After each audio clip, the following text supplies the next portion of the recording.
if we had them in a priority, line of priority. I mean, what you've done is excellent. I like the review and like to see the details there.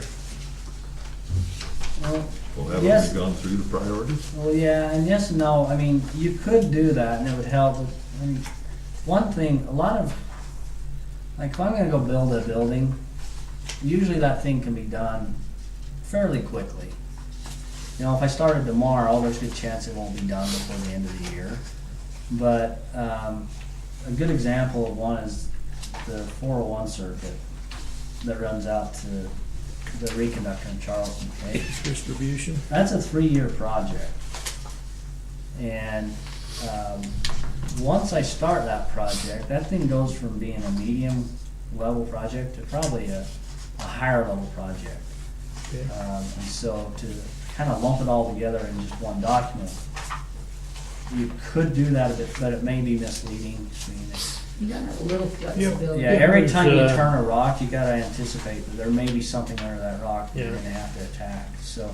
That just gets back to my nature. I like to, have lists and stuff. That's a pretty good list, though. On, speaking of that Charleston reconductor, your comment here, because of existing design flaws, we will be forced to put a large portion of this circuit underground. For some reason, I guess, I always thought it was a line project, It is. but it's an underground line project. Where we come out of the Cloyd substation, the way it was designed back probably in the late 70s when it was built, there was nothing there. There was no buildings, there was nothing there. Now we're surrounded, aren't we? Now everything's came in and built up around it. We've got a little teeny wire. I've got to put a great big wire up, and it's just not going to be possible. So we've got to come out of that substation, come underground, probably clear through the schools to the across their property. We'll go underground, and then we'll come back up and go overhead into Charleston. The rest. Till of the we get way. out to South Fields Roads or Basically, something to I where mean- you can bring it up. Huh? I mean, basically, Okay. it'll be about on that property where you were tearing the fence posts out for Cali, is where we'll come back up, is right in that All right. general area. But, Yeah. but that's just, and back to what you were talking about as far as the putting them in order, the biggest issue we have with that is we are having such huge amounts of growth right now that I don't know where our priorities are gonna be in 6 months. All right. So it's really hard. This is a very liquid document. And it's gonna change, and it's not gonna be our doing that's gonna change, it's gonna be the building around us that's gonna And change. flexibility is the key word here, and I Correct. think I'm growing more into that. Yeah, we hash this out at least minimum quarterly as staff and reprioritize projects, drive bark nuts. I love this, though. It's awesome. that you can Pretty This just- just basically tells Except for the you spelling error at the top. what we're going after. I didn't catch a spelling now. I'm missing the ampersand somewhere, so I'm gonna have to change all those. But that's critical. You gotta get that in there. It's Heberlite and power, not Heberlite power.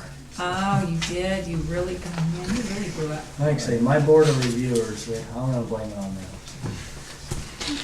For the funding for these projects, then, as you said, it comes out of the contingent fund, that's where they're gonna be, some of the money out of the fund these, or? No, I mean, the funding for that is on this page right here. The budget itself. What you see down at the bottom of the executive summary there is the amount of monies that will be required for 2015 to meet our capital plan, all those projects that are listed in the back. So you'll notice that we're forecasting about $10,000 of income after O&M, operations and maintenance. And then we'll have roughly $1.1 million of impact and capital aid to construction that we'll be able to apply. But we have $3 million worth of capital investment that we need to make next year to meet that delivery schedule according to all those That's- individual projects, yes. Okay. Now, I could put a column in there for 2016, 17, 18, and 19 as well, because that's what those sheets are doing, is they're saying, okay, we're looking at the next 5 years. This year, we're gonna need this much, following year, that much. Those numbers will change because, I mean, I can be optimistic, but I tend to be a little bit more pessimistic than optimistic. Harold's crews are gonna have to run really hard, as will Jake's, to keep up with the maintenance and to complete this capital program. It's doable, and thus it's budgeted as it is. But there is a chance that if we lose another transformer due to a bushing failure, a project could get bumped. You know, you just don't know what's gonna happen. Harold could get a call tomorrow saying, we are developing 300 acres out in the county, and we don't have a line run to that area, and so he's gonna have to pull off his crews and run them over. We don't know that, so the fluidity of the document stays the same, but as of right now, looking out to the future, we feel like we can accomplish what we have here, and it's looking like a $3 million investment next year. Jason, you got anything you want to add to that? Nope. I mean, I really like that form though. I like how that's laid out. It kind of tells you what the project is, what it's, you know, what it's doing, what years it's gonna be paid out or anticipated. So, yeah, I like that. It's simple and I get this. well, and keep in mind, I mean, this is the draft, you know, if you have any questions, concerns about any project or the numbers that Bart's put together here, staff's helped put together here, then come in over the next, you know, 2-3 weeks prior to the budget approval meeting, and we'll get everything either explained or modified prior to the next meeting, so, Our next meeting will be a budget hearing, yes. so really, we need to do any changes at this point so that the whole board will be able to vote on the draft. Over the next 4 weeks, yeah.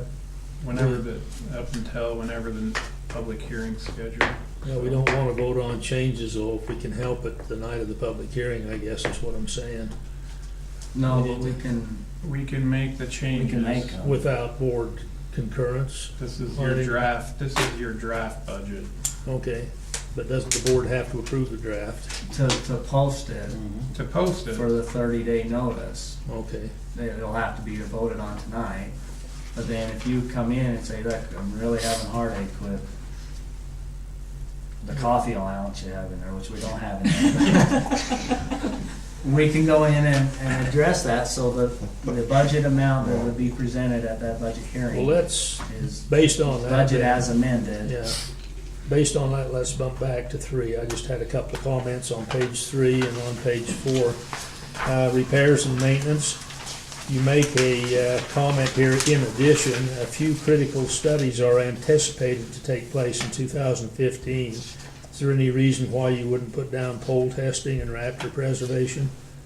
Just so To the call them out versus just say what they are. Yeah, because I think the public's gonna say what, and when they Yeah. see pole testing, they'll see how absurdly regulated we have become. And I think those are the two things you were referring to, aren't they? They are, pole and raptor Yeah. testing, yeah. I mean, it's just a thought.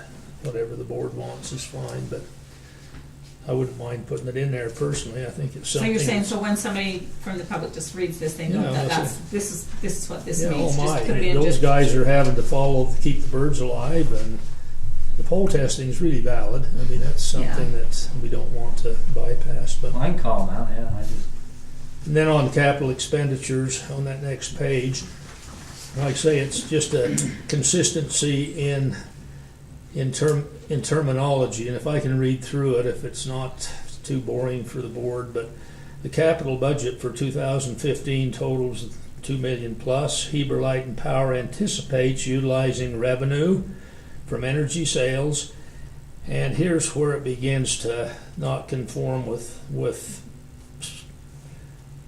same terminology. I've suggested energy sales and capital contributed by aid to construction and impact fees, period. The direct charge, I'm not sure just what this was meant to be.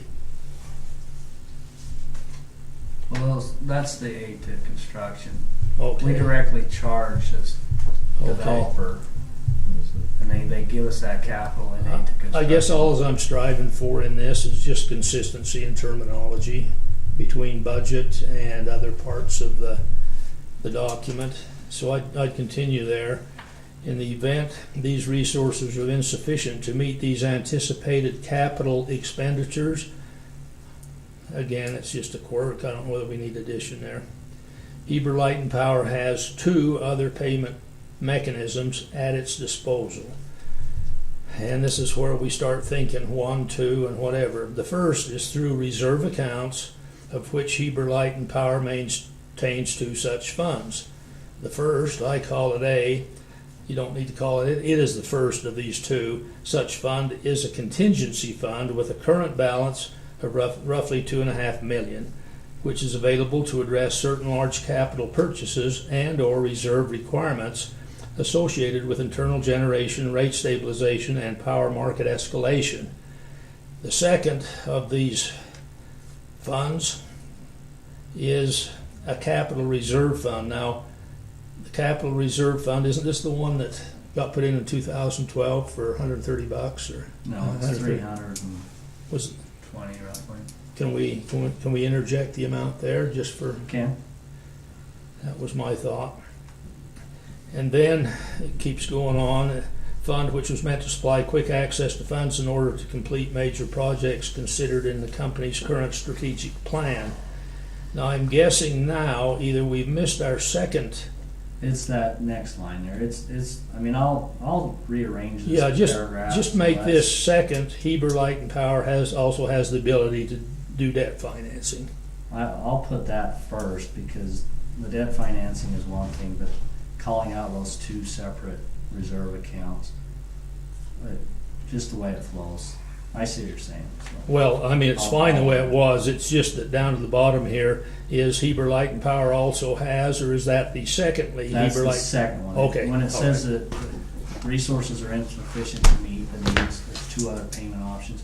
The Heber Light and Power below is the second option. All right, that's fine. Now, just to humor me, because you did tell me, but I took it quite flippantly. Your kayak is what, please? Capital in aid of construction. Okay, thank you. That's all I had.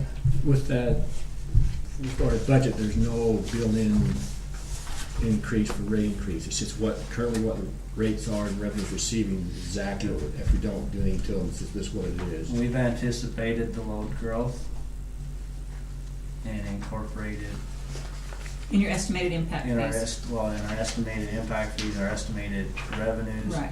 But we do not have anything built in there for increased rates. If the increased rates then go towards these capital projects, start to fund in. That's- That's I what mean, we're looking to do. Yeah. I mean, there's 2 ways to pay for capital. Through your rates or through debt financing. I guess you could go sell some other assets that you have on books, but that's probably not the best option. Well, you got contributed capital helps a little bit. It does, Yeah. it does, but, Rates, debt, or contributed capital. assuming that there is no contributed capital, you still have capital investments you need to make. Generators still get old, still need to have overhauls, and so you have to pay for that either through debt financing or through your revenue streams. And so, Long term, you're really financing the capital improvements by your operations, because you gotta pay your interest and principal in the future out of it. you know, You're just spreading it out. I mean, ideally, you wanna, if it costs $10 to provide you energy today, you wanna charge me the $10. And that means if you buy a generator for $30 million, well, you don't wanna pay for that all currently, so you wanna debt finance that, cause then you roll that principal payment and the interest across the term and the life of that asset. And so then I'm paying, if I move into the valley in 12 years, I'm paying for what I'm using, right, in theory. But there's a lot of people in this valley particularly that I've got to become acquainted with that hate the idea of carrying any debt at all. And so they want you to pay for all these things with cash. Now, things like the second point of interconnect, those are very large projects that we would really be hung crazy if we tried to generate the rates. I mean, that project needs to be built in 3 years. Can you imagine a rate increase to cover a $6 million substation? 300%. In 3 years. something like that. It ain't gonna happen, so you know there's gonna be debt financing. But to cover the 2 top-end overhauls that are gonna have to happen this year, and to cover the reconductor line to Charleston, even though some of it can be associated with potential other options such as impact fee related or capital aid construction related, you still wanna be able to generate through your revenues enough money to cover some of these lower cost capital projects. So that's kind of where we're at. The other thing I want to tell you as a board that will be very important as you consider rate relief, we are expending money. We're still clearing right now, we're still in the black, but our debt ratio continues to whittle down to where we are going to get into very high risk of violating our required debt ratios in the coming years if we don't do something. So when I say do something, that means we really have a very ugly cutback, or we do rate relief in there to get those revenues to where they need to be so our debt coverage ratios are appropriate. Because our debt payment structures are continuing to grow in that those bonds are starting to be paid back a little bit more. Our annual payments on them are increasing, so just to be aware of that. And our power purchases are going up, it costs more to run our generators, stuff like that. Your rate relief helps you on both the O&M side and the capital side, but it also is very critical for your debt ratio to stay in compliance with your lending. So I've said a whole mouthful. Any No, questions? that's very good. So what's the soonest we can get a rate increase going after? Rate relief. Did you not get We- the we are- terminology? Rate relief reminds me of reducing Did you miss rates. that? Yeah, give money back to That the. It's been a whole new To reduce terminology. That's what, Overhead company. I don't care what politically correct. We are in the process of working with Mr. Pender and getting him the information necessary to redo a rate study to tell us where we should be, or to help us to gain a better understanding. One of the critical things for him to be able to get going is a budget. If anything, at least a preliminarily approved draft of a budget, something that he can have as a basis point. As soon as he has that, he could calculate the data. We talked with him a week ago now. We could be looking February for that rate hearing. So It seems so redundant to have him come in. I know it's necessary, but when he did the last survey, he said that, he could justify us 100%. We all realize that we wouldn't go 100% on impact fees because 25% or so is just common to all of us. But we opted out of that offering, out of what he said, to go with 41%, not of the current offering, but the same 41% that we had in the one prior. And I just wonder how much has changed. I can't fathom that we'd come up with anything better than what he said last time. Hey, you're good for 100%, you're good for 75%. a lot's changed, Bob. You just added $2 million worth of generators to the system. You're looking at having to add $3 million worth of new capital next year. Your budget has increased. Your program is changing But entirely. will that make any difference on what we will be given as an opportunity to increase impact fees? It certainly can't go above 75%. No, but the reality is we can take estimates and conjecturize everything until we go blue in the face. But without a good firm standing point, you're gonna have a very hard time justifying what you did. Yeah, and So, I mean, we've discussed it, just, Gonna say we discussed this impact fee several times. I mean, you know, bottom line, you might be able to justify it, Bob, but, you know, when those people come into our office, we need good even if we have to do it again. study data in order to justify what we're charging these people for their impact on our system. I mean, impact fees are not gonna fund this capital program we've gotta do. It's just too much of the capital Yeah. program that we've gotta do is rate-based capital. It's not impact fee related. So we Plus need, it's not consistent. you know, we need somebody like Pender that, you know, is used to defending these types of rates in front of public service commissions, in front of consumer advocacy groups that can stand up there and say, I've looked at everything that this company has in front of it, and this is what you are allowed to charge for impact fees under our current state statute, bottom line. And You know, we've worked to match those with impact fee opportunities, and we don't want to get it higher because it'll mess us up. I don't know how that works, but certainly we must know what our needs and opportunities are for spending impact fees. And he should be able to get us to that point, is that right? he'll give us a full-blown evaluation in which we can look at it, and the board can recommend what those impact fees should be going forward, and we'll charge such.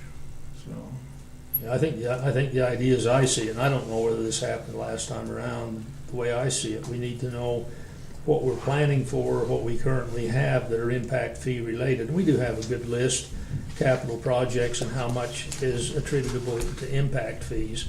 If there's a way to do it and keep it current on that way, we'd like to see them balanced to where we paid everything that we could out of impact fees. And Harold, I know this is tough on your customers. This is tough on the small guy that wants to put in three-phase and grow his business. And But like on this one, it shows that 60% of it's impact fee eligible, right? Yeah. Is that what that means? Mhm. So, I mean, he's showing us on we here. have already spelled all that out. Yeah. I mean, multiple times.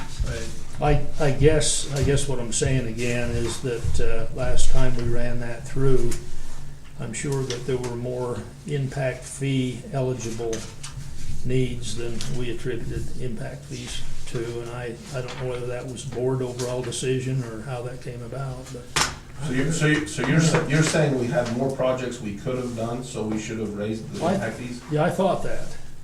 That's not how it was. We had our strategic plan of all the things that we could do with the manpower and the things that we had, and that's what the study is based upon. I mean, it's not based on a wish list of everything under the sun that we can do, and we try to do it in this. No, I think it has to be project oriented. I And thought, that's how it It is. has to be load driven. I mean, impact fees Yeah. are based on growth. And we can only contribute impact fees to something that is attaching to our system that is new growth. understood. And so, you And we know, have to each be one of able to these do it. projects is analyzed by staff to make sure that we can stand behind what we are putting impact fees to. And we've got a good list. I've seen it, and I've I can't- identified it. I guess somewhere along the way I had a misunderstanding that some of those, The last time we did the impact fee study, which was 2 years ago, roughly, we did not have enough information on this second point of interconnect substation that we felt like we could stand behind going into the study with the known costs of that substation. And what amount of that substation could be impact fee eligible. So that is the major project that we pulled from the last study. That will go into this study, because now we have a good idea of just exactly how much capacity Rocky Mountain Power will allow us to connect at that second point. So at the time, we didn't know that. And so it's hard to like say, okay, I'm gonna grab 70 megawatts out of the air and hope that I can stand behind that in this study. That Yeah, would be no, a big driver. I mean, we had to know what Rocky Mountain Power would allow us to tap onto their system with.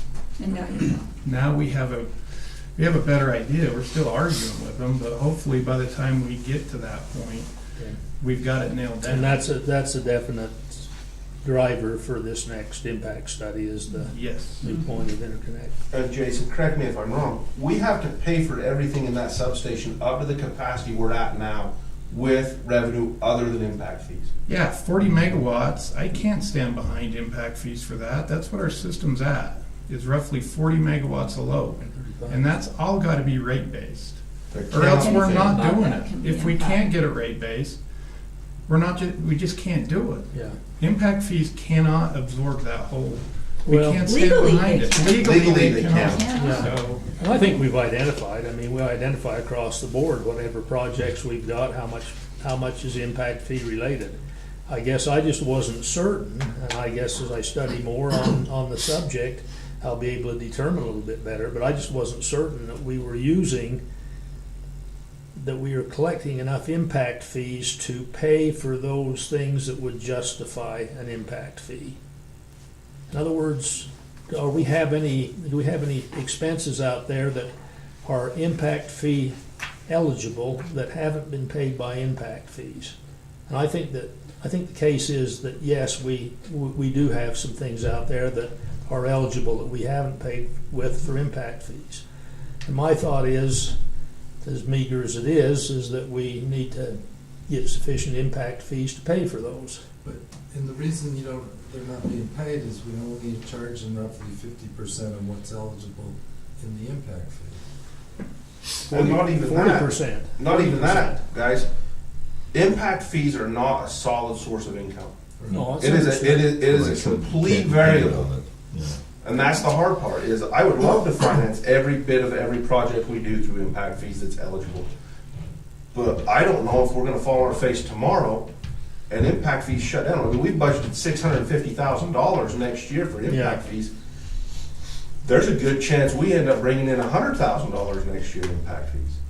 I mean, there is that chance. So then, we can't base our funding of everything on impact fees. It just, to me, it's not sound judgment.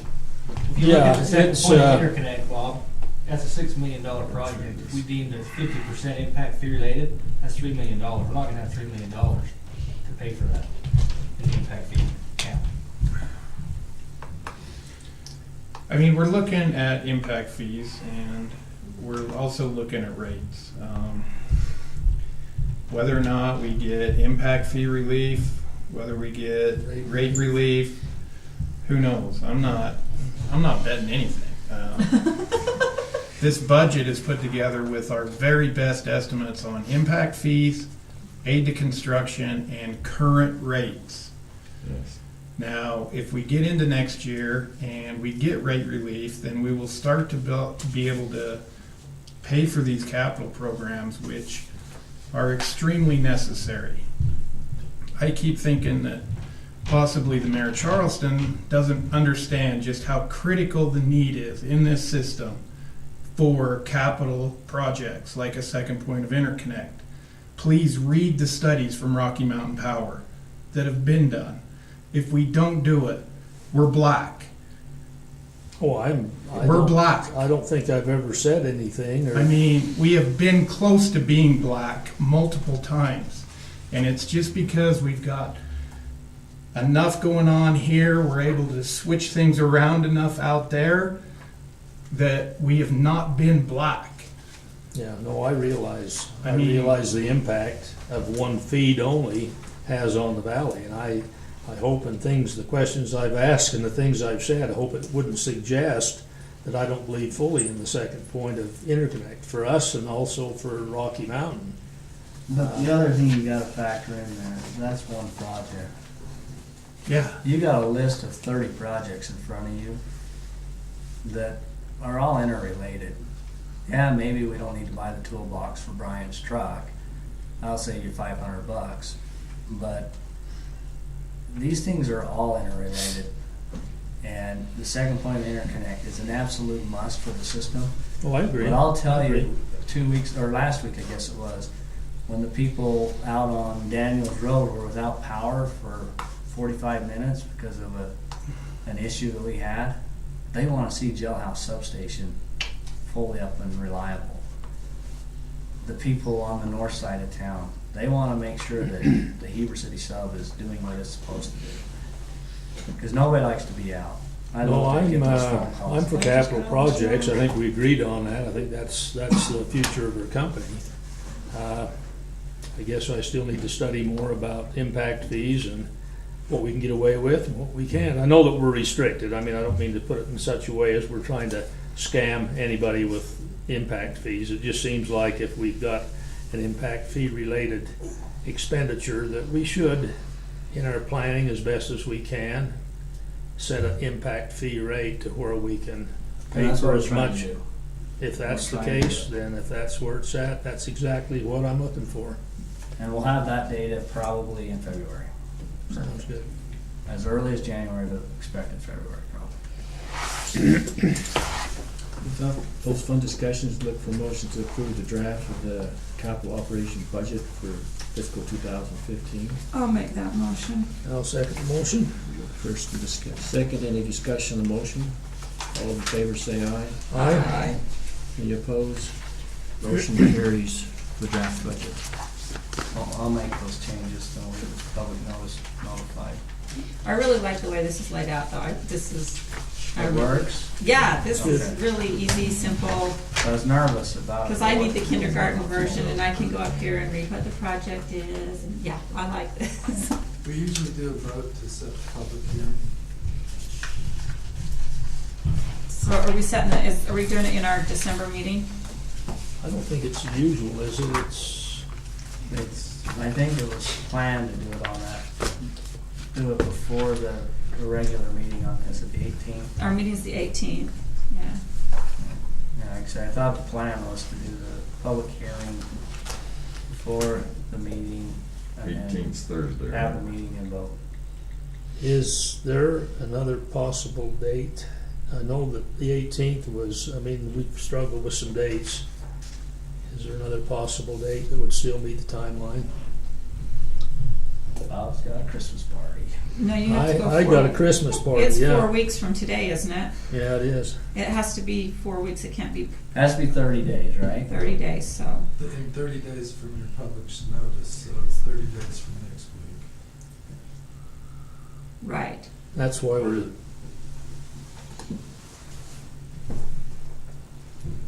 What day were you looking at, Bob? 18th. Now, what day were you looking at that works for you? Well, I'd miss the 17th with sewer board. I'd miss sewer board. But we can't all miss sewer board. I think you may have Why not?